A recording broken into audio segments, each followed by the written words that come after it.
우리 히브리서 에서 이제 가장 중심되는 것이 예수님이 우리의 대제사장이시다.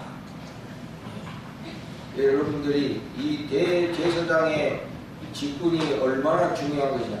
구약 시대에는 대제사장이 없으면은 하나님과의 관계를 맺을 수가 없어요. 그만큼 중요한 직분입니다. 그런데 이 구약의 대제사장들은 사람이기 때문에 한계성을 가지고 영원하지를 못해, 또 완전하지를 못해. 그래서 이제 하나님께서 우리에게 대제사장을 보내주셨는데 그분이 예수님이시다. 그래서 그동안에 우리는 그 예수님과 구약의 대제사장의 그 비교를 우리가 이렇게 보면서 우리의 대제사장이신 예수님은 영원하시고 완전하신 대제사장이시다. 더 이상 필요가 없다. 예수님만으로 충분하다 하는 것이었어요. 그래서 여러분이 항상 신앙생활 하시면서 여러분 신앙생활은 뭐 교회만 와서 신앙생활 하는 게 아니에요. 뭐 주일날 와가지고 예배 시간 1시간 참석했다고 여러분이 신앙생활 하시는 게 아니라고. 예? 여러분들의 일상생활 속에서 믿음으로 살아야 그게 신앙생활입니다. 할렐루야. 예, 그러니까 일주일에 일상생활은 다 자기 마음대로 살고 주일날 예배 한번 드렸다고 해가지고 난 신앙생활합니다 이렇게 말하는 거는 그건 잘못되는 거예요. 여러분. 그건 신앙생활이 아니에요. 우리가 하루하루를 순간순간을 우리가 하나님 말씀에 따라 믿음으로 살아야 그게 신앙생활하는 것이지, 일주일 내내 다 자기 마음대로 살고 세상 방식대로 살고 주일에 주일에 예배 한번 드렸다고 해가지고 신앙생활한다. 근데 사실 또 따지고 보면 뭐 평소에 신앙생활 안 하는 사람이 뭐 주일날 예배 드리러 오겠어? 그죠? 여러분들이 뭐 일주일 동안 잊어버리고 살았다고 오늘 오셨겠어? 오늘 뭐 딴 데 갔겠지. 개 모임에 갔든지. 개 모임에 가면 개한테 물립니다. 네? 주일날 산에 가면 다리 부러집니다. 또 주일날 고속도로 가다가 무슨 사고 나는지 몰라. 우습게 듣지 마요. 믿는 자는 믿는 대로 되거든. 내가 가는 곳에 내 마음이 있는 거 아니야. 여러분들이 하나님께 마음이 있으니 이 자리에 오셨을 거 아니에요. 예? 딴 데 마음이 있는 사람은 딴 데 가지. 뭐 한 번 빠지면 어때 이러고 갔을 거야. 뭐 다음 주도 있는데. 그런 흐리멍텅한 그 정신으로 신앙생활하는 사람은 하나님이 절대 축복 안 합니다. 하나님은 그 마음의 중심을 보시고 목숨을 다해 생명을 다해 하나님을 사랑하고 하나님을 예배하는 여러분들이 되시길 바라요. 좀 다른 거 좀 포기하면 어떠세요? 뭐 그렇게 하나님보다 더 중요한 거 있어? 솔직히 말해서 하나님보다 더 중요한 게 있냐고요. 그래서 예수님이 우리의 대제사장이시다. 항상 우리 편에 서셔서 또 하나님과 우리의 그 관계를 항상 연결해 주시는 우리의 대제사장이신 예수님, 그 대제사장이 지금도 살아계셔서 하나님 우편에서 우리를 위하여 간구하고 계시다. 이런 믿음을 가지시라 이거예요. 내 옆에는 뭐 사랑하는 남편이 있다, 사랑하는 아내가 있다. 뭐 그거는 이 땅에 있는 동안이고 뭐 그렇다고 해서 뭐 계속 같이 있을 수도 없잖아. 그러나 우리 예수님은, 우리의 대제사장이신 예수님은 늘 우리와 함께 하시고 항상 살아계셔서 지금도 하나님 우편에서 여러분 한 사람 한 사람을 위해서 기도하고 계세요. 그런 믿음으로 살아야 그게 신앙생활이지. 그래서 이 구약의 대제사장 또 우리의 대제사장이신 예수님, 이 히브리서는 계속 비교하면서 예수님이야말로 우리의 영원하시고 완전하신 대제사장이다 하는 것을 계속 이야기하고 있어요. 그리고 오늘 본문 말씀도 그렇게 흘러가는 거예요. 근데 오늘 본문 말씀 제가 볼 때는 히브리서에서 가장 절정이 되는 말씀이다. 왜 예수님께서 우리의 대제사장으로서 우리에게 능력이 되는가? 에 대한 가장 결정적인 말씀이 아닌가 이렇게 생각이 돼요. 이 9장의 말씀, 히브리서 9장 전체를 이해하시려면 일단 구약의 대제사장의 임무를 우리가 좀 알아야 됩니다. 그래야 이해가 됩니다. 이 구약 시대에는요, 뭐가 있었죠? 성전이 있지, 성전. 근데 원래 이 성전 이전에 뭐가 있었냐면은 따라서요, 성막. 여기 집중해. 설교할 때 집중. 이 길어봐야 1시간도 안 된다 이거야. 응? 그거 집중 못 해가지고, 응? 옆 사람하고 잡담하고, 여기나, 떨어져. 니도 왜 이렇게 붙어 있냐? 순간 접착제 붙였냐? 하영이 이거 떨어져. 널찍하게 하는 거, 널찍하게. 더. 여기나, 더 널찍하게. 더 와. 조금 더. 그렇지. 춤은 잘 춰요. 노래는 잘.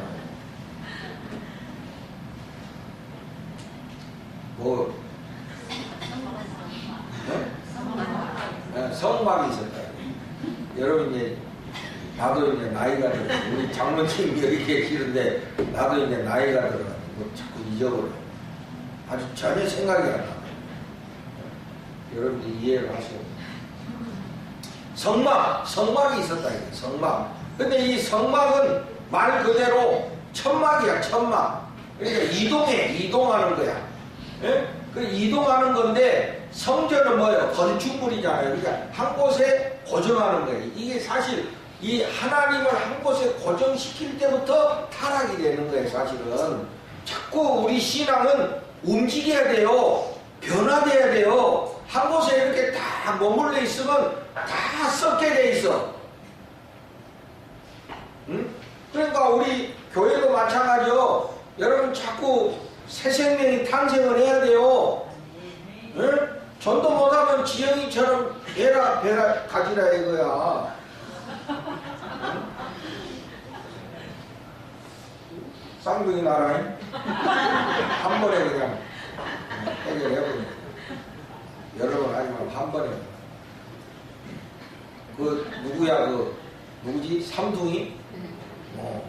그네 자주 보는데 그거 괜찮대? 누나 그거 괜찮더라고 내가 보니까. 네?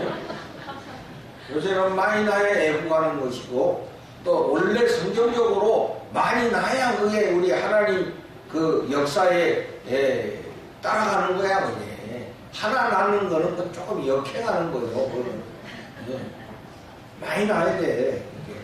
전도 못하면 얘라도 많이 나서 제자 훈련 시켜야 돼. 교회도요, 이 새신자가 자꾸 늘어나야 교회가 새로워지는데 그냥 계속 똑같은 사람 20년, 30년 가면은 이게 문제가 생겨요. 앞으로 이제 우리 교회 새 생명을 하나님이 많이 보내주실 줄로 믿고 동네가 좀 변해야 되거든요. 우리 동네 지금 사람이 자꾸 없어져 가고 있는 거예요. 그래서 이제 변화가 되면 하나님 이렇게 축복해 주시라고 하고 그래서 뭔가 이렇게 자꾸 새로워져야지 되는데 이게 한 군데 딱 정착이 되면 그때부터 타락이 되는. 그래서 성전이 그리 타락하는 거예요. 원래 성막은 이동하는 거예요. 움직일 때마다 이동해. 근데 성막은 그 세 가지로 이렇게 되어 있어요. 뜰이 있고, 뜰이 있고, 성소가 있고, 지성소가 있고, 그래. 크게 셋으로 구분을 해. 뜰에는 백성들이 이렇게 다 있는 거예요. 그러면 이 성소 안으로 들어가면은 이 번제단이 있어, 번제단. 그러면 거기서 제사장들이 짐승을 잡아가지고, 거기서 이제 작업을 하고, 그 번제단에 그 재물을 태워. 그리고 이제 들어가면 성소가 있어, 성소. 성소는 뭐냐? 거기에 진설병이 있고, 떡이 있고, 떡상이 있고, 7 촛대가 있고, 그래서 이제 우리가 그걸 예를 들어서 이제 말씀과 기도. 그래서 제사장이 매일 거기는 하루에 3번씩 들어가서 향을 피우고 이런 를 하는 거예요. 근데 그 안에 더 휘장이 있고 그 안에 지성소가 있어요. 지극히 거룩한 곳이야. 거기에는 언약궤가 있고 언약궤 위에는 속죄소가 있어요. 이렇게 천사의 날개가 있고 금으로 덮어가지고 속죄소가 있어요. 거기는 뭐 하는 데냐? 대제사장이요. 이게 제일 중요한 거거든. 대제사장이 1년에 한 번씩 뜰에서 잡은 짐승의 피를 가지고 그 지성소 안으로 들어가. 정해진 시간에 그곳에 들어가는 거예요. 그게 1년에 딱 정해진 시간에 들어가는 거예요. 그래서 거기서 그 속죄소 위에다가 짐승의 피를 뿌려요. 그러면 이제 하나님께서 그 피를 보시고 응답하시는 거예요. 응답하시는. 그게 뭐냐? 백성들의 죄를 사해 주시는 그런 하나님의 응답이 이루어지는 거예요. 거기서. 그러니까 대제사장이 짐승의 피를 가지고 가는 거예요. 백성들의 죄를 대신해 가지고 피 흘림이 없이는 죄사함이 없느니라. 따라서 한번 해보시네요, 여러분. 피 흘림이 없이는 죄사함이 없다. 그러니까 우리가 죄 용서를 받기 위해서는 피 흘림이 있어야 돼. 그래서 구약시대에는 짐승의 피를 이용한 거예요. 그래서 짐승의 피를 이제 그 대제사장이 그 지성소 안에 들어가가지고 그 속죄소 위에다가 뿌린다 이거예요. 그러면 이제 하나님께서 그걸 받으시고 대제사장에게 말씀해 주시는 거예요. 그러면 대제사장이 이제 거기서 금방 나오는 게 아니라 하나님의 응답을 받을 때까지 그 안에서 해야 돼. 그러면 이제 대제사장이 응답을 받고, 예를 들어서 누굽니까? 세례 요한의 아버지는 거기서 하나님의 음성 듣고 벙어리 됐잖아요. 그죠? 벙어리 됐잖아. 그리고 또 어떤 대제사장은 죄를 회개하지 않고 들어간 대제사장은 잘못 어떤 경우에는 그 안에 들어가서 죽었어. 그래서 대제사장이 들어갈 때는 대제사장 옷 밑에는 방울이 달려 있어요. 방울이. 그래서 그 안에 들어가서 이렇게 대제사장이 제사 행위를 하면은 움직이면은 딸랑딸랑 소리가 나. 그러면 밖에서 목사들이 듣다, 우리 담임 목사님 살아계시는구나. 이제 요렇게. 근데 방울 소리가 안 들렸다. 그러면 이거 이제 고혈압으로 쓰러졌든지 이거 하여튼 뭔 일이 난 거야, 이게. 그래서 이 대제사장 그 옷 밑에는 방울이 달려있는 거예요. 그래서 이제 제사장이 그 안에 들어가서 안 보이지만 움직이면 딸랑딸랑 소리가 나는 거야. 그래서 대제사장이 하나님의 응답을 받고 나와가지고 그 뜰 앞에 백성들이 다 이렇게 모여있어.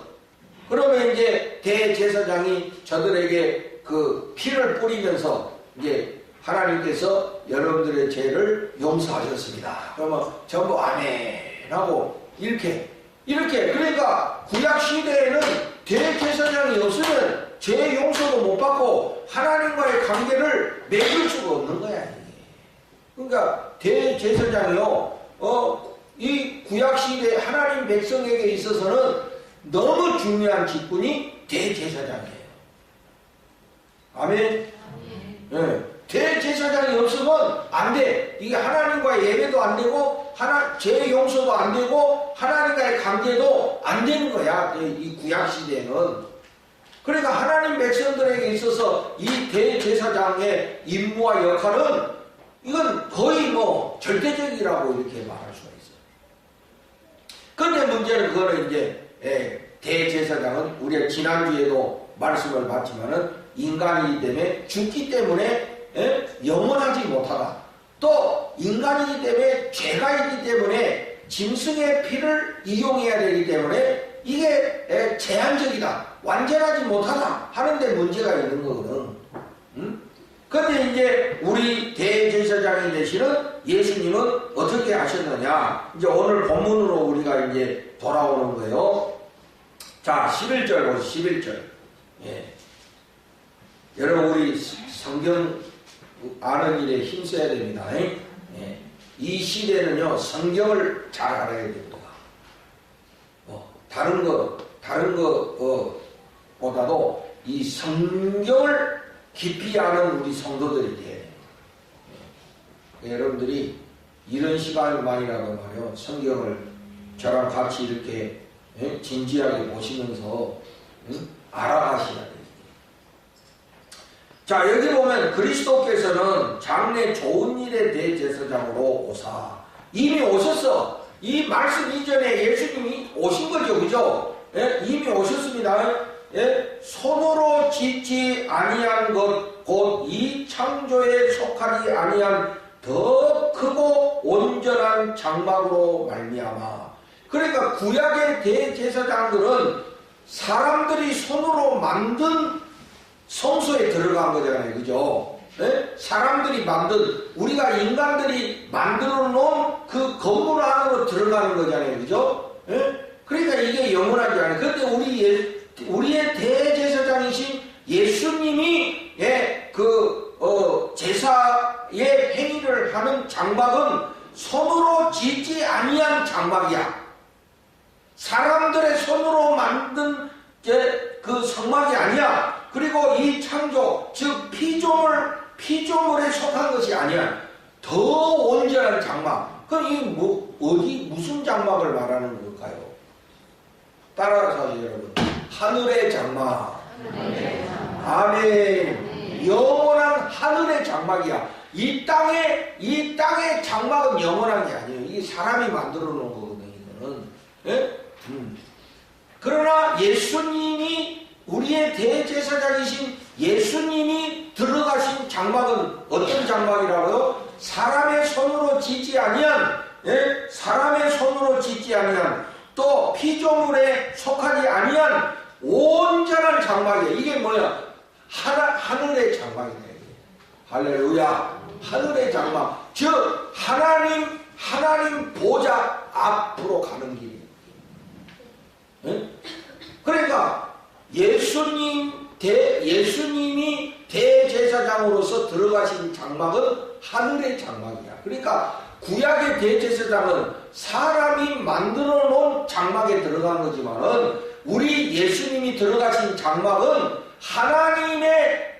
하나님의 보좌 앞으로 직접 나가신 거야. 할렐루야. 그러니까 여러분 손으로 만든 장막하고 하늘의 장막하고는 비교가 안 되잖아요.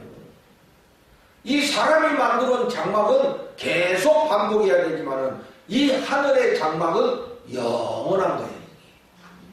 오늘 우리가 말해요. 이건 이제 어려운 것 같지만은 여러분 어려운 게 아니에요. 우리가 이제 이스라엘 백성으로서 안 살았기 때문에 좀 문화가 틀린 것이지만은 쉽게 말하면 그거예요. 우리가 옛날에는 구약 시대에는 하나님 앞에 우리가 하나님의 백성들이 하나님 앞으로 직접 나갈 수가 없었어. 예? 한 단계를 거쳐서 쉽게 말하면 성막이라는 이걸 통해 가지고 하나님 앞에 갔는데 이게 예수님이 뭐예요? 그런 거 필요 없이 하나님 앞으로 직접 나가셨다 이 말이에요. 예? 그러니까 우리에게는 하나님 앞으로 나아갈 수 있는 길이 활짝 열린 거야. 예수님 때문에. 예? 활짝 열린 거예요. 그러니까 이제는 이 사람이 만든 성막이 필요 없는 거거든. 그러니까 그런 의미에서 보면 오늘날 한국교회에서 막 목사들이나 성도들이 성전하는 것이 얼마나 잘못된 것이냐는 걸 우리가 알아야 돼. 뭔 성전이야. 예수님이 살아계신 성전으로서 그 성전을 다 열어주셨는데 아직도 이 건물을 갖고 성전이라고 뭐 무식한 거예요. 이거 사실은. 왜 자꾸 이 땅의 건물에다가 가치를 두냐 이거야. 우리는 하늘의 장막에 가치를 두고 살아야 됩니다. 근데 오늘날 우리 한국교회 뭐예요? 눈에 보이는 이 건축의 가치를 더 두고 있다 이거예요. 응? 물론 이거는 우리가 여기에서 활동하고 우리가 예배하고 교육하고 교제하기 위한 하나의 건축물인 것은 사실이지만은 우리의 본질적인 장막은 이게 아니고 하늘의 장막이야. 하나님 보좌 앞으로 나아가는 것이 우리의 본질의 가치지, 눈에 보이는 이 사람들의 손으로 만들어 놓은 여기에 우리의 영원한 가치가 있는 것이 아니다 이 말이에요. 근데 많은 사람들이 사람의 손으로 만들어 놓은 이 건축에다가 더 가치를 두고 있다. 그러니까 신앙이 잘못되는 거예요. 하늘의 장막에 우리의 영원한 가치가 있는 겁니다. 그리고 이제 12절로 가봅시다. 염소와 송아지의 피로 하지 아니하고 오직 자기의 피로 영원한 속죄를 이루사 단번에 성소에 들어가셨느니라. 그러니까 구약의 대제사장들은 염소와 송아지의 피를 가지고 들어간 거예요. 그죠? 짐승의 피를 가지고 들어가서, 그러나 우리 예수님은 자기의 피로, 그게 뭐예요? 십자가에서 흘리신 예수님의 피잖아요. 그 자기의 피로, 짐승의 피가 아니라 예수님 자신의 피로 영원한 속죄를 이루시고 단번에 성소에 들어가셨느니라. 더 이상 안 들어가. 끝났어. 한 번으로 끝났어. 예수님의 십자가의 사건은 한 번으로 끝난 거예요. 이만이 필요 없어. 돈만이도 필요 없고. 뭔 지가 제일 예수라고 응? 하고 있어. 응? 지가 피를 흘렸어? 응? 그 세컨드한테 잔소리는 팍팍 들으면서 창피해 죽었어.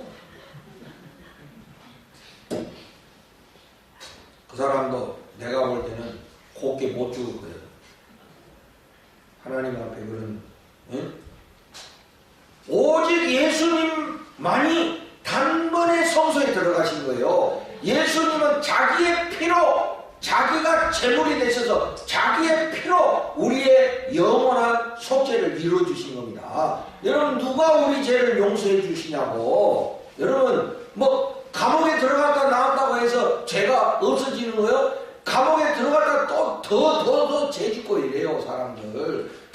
여러분, 감옥에 들어갈 사람 안 들어가고, 예? 그렇잖아요, 지금. 그게, 그렇다고 죄가 없어지는 게 아니야, 여러분. 오직 예수의 피만이 우리의 죄를 용서하실 수 있다는 것을 여러분 믿으시기를 바라요. 누가 우리 죄를 용서해 주시냐, 이거야. 응? 사람이 용서해줘? 못해. 하나님밖에 없어요. 우리의 죄를 용서하실 수 있는 분은 하나님밖에 없어. 근데 하나님이 어떻게 죄를 용서하시냐? 예수의 피로 말미암아 우리의 죄를 용서하시는 거예요. 믿는 자에게 능력이 있습니다. 믿는 자, 예수의 피를 믿는 자에게 능력이 있는 거야. 이 예수의 피를 믿지 아니하는 사람은 죄의 노예로 살 수밖에 없어. 평생토록 죄의 노예로 사는 거야.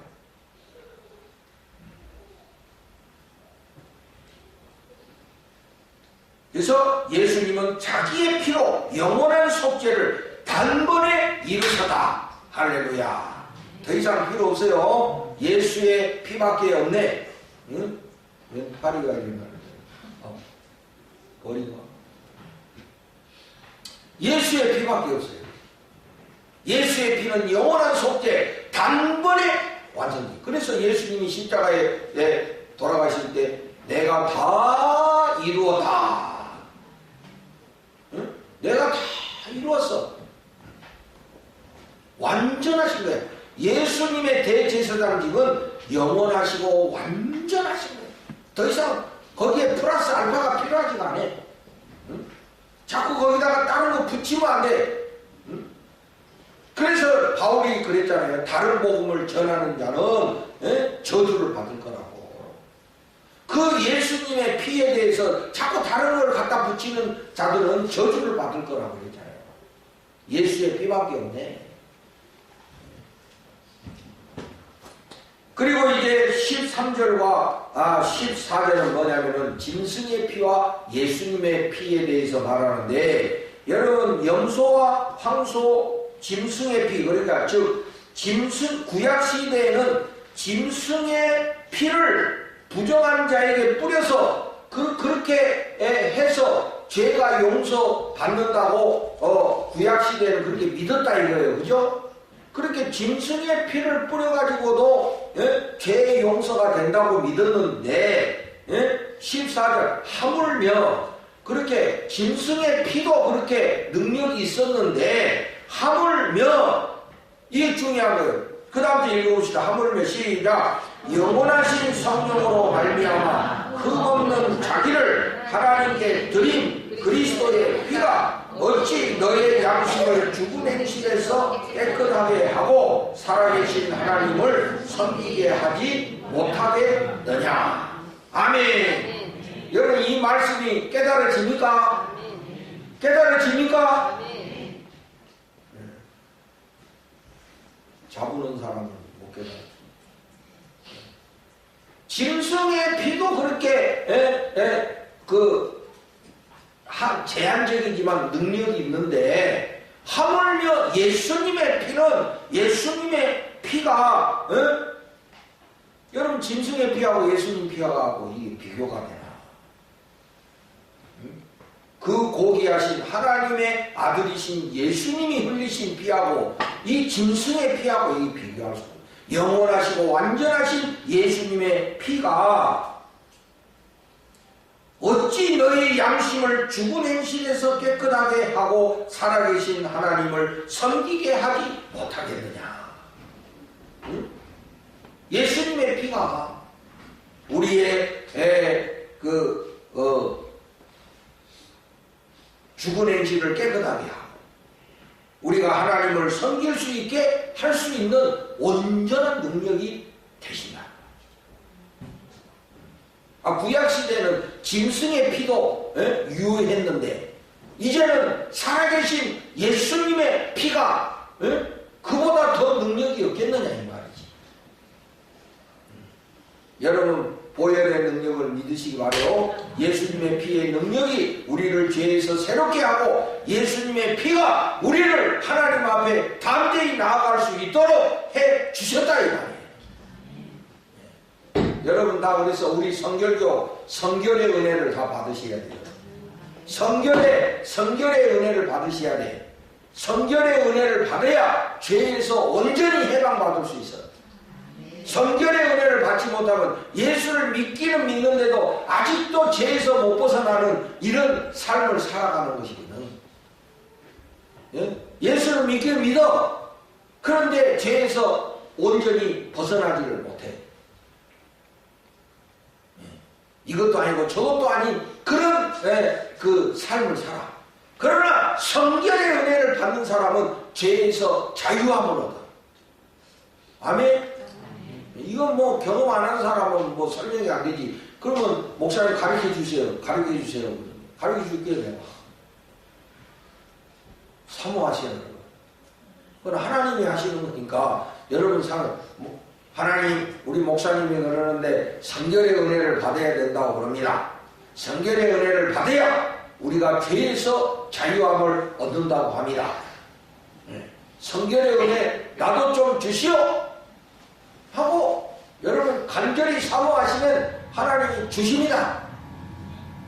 아멘.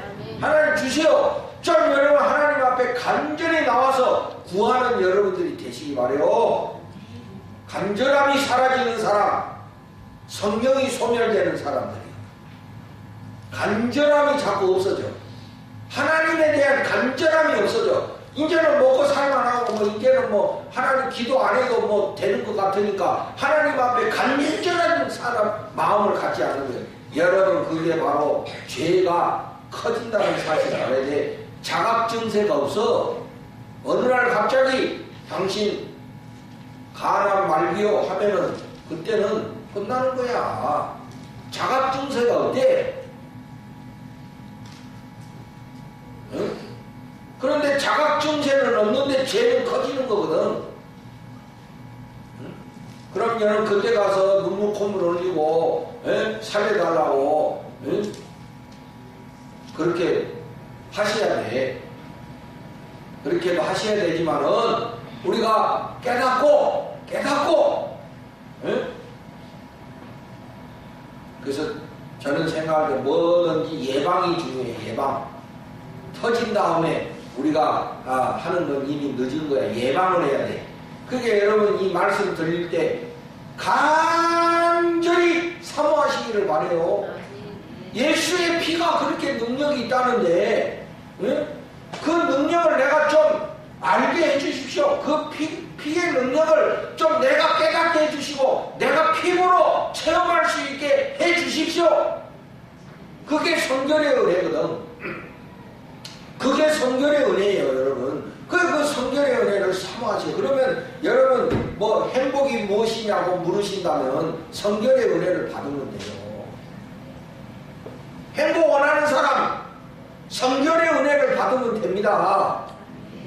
왜냐하면 행복은 내 마음 깊은 곳에서부터 시작되는 것이거든. 환경에 있지 않아. 행복은 성결의 은혜를 받아야 우리가 깊은 곳에서부터 이 영원한 생명을 우리가 체험할 수 있는 거거든요. 죄 문제가 해결해지지 않는 사람은 절대로 행복해질 수 없습니다. 그럼 우리 죄의 문제를 누가 하느냐? 예수님의 피가 우리의 죄의 문제를 해결해 주십니다. 예수님의 짐승의 피도 그렇게 능력이 있는데 예수님의 피는 더 영원한 능력을 갖고 있다 이 소리예요. 할렐루야. 그래서 그것이 이게 말로만 끝나는 것이 아니라 이것이 내 것이 되기 위해서 여러분 사모하는 그런 마음을 가지시기 바라요. 제가 깨닫는 것은 신앙은 간절함밖에 없어. 좀 간절해야 돼. 간절한 사람이 하나님의 축복을 얻는 거예요. 침노하는 자가 천국의 주인이 될 거라고 말씀하셨잖아요. 좀 간절해야 돼. 하나님 모든 것이 하나님께 있다고 믿는다면 그 하나님께 간절히 우리가 나가야 되거든요. 간절하지 않으면 안 돼요. 전심으로 찾고 찾는 자를 하나님이 만나주시겠다. 예수의 피가 여러분들에게 능력이 되시기를 주님의 이름으로 축복합니다.